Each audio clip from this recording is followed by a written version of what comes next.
mga idolo pagdating sa maangas na liriko. Ito ang mga finalists para sa Best Rap or Hip-Hop Recording. Best Rap or Hip-Hop Recording, the awit goes to Kalakal by SB19 and Block 9. Congratulations! Hello, SB19. Thank you all so much. It's such an honor to receive the award for the Best Rap Hip-Hop Recording. Collaborating with Block 9 on this track was an incredible experience. A true meeting of passion, artistry, and storytelling.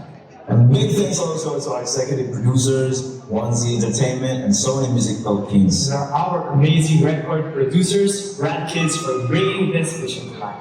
And of course, to our 18, your support inspires us to keep creating and pushing boundaries. This one's for you. Maraming salamat. Thank you. Salamat po.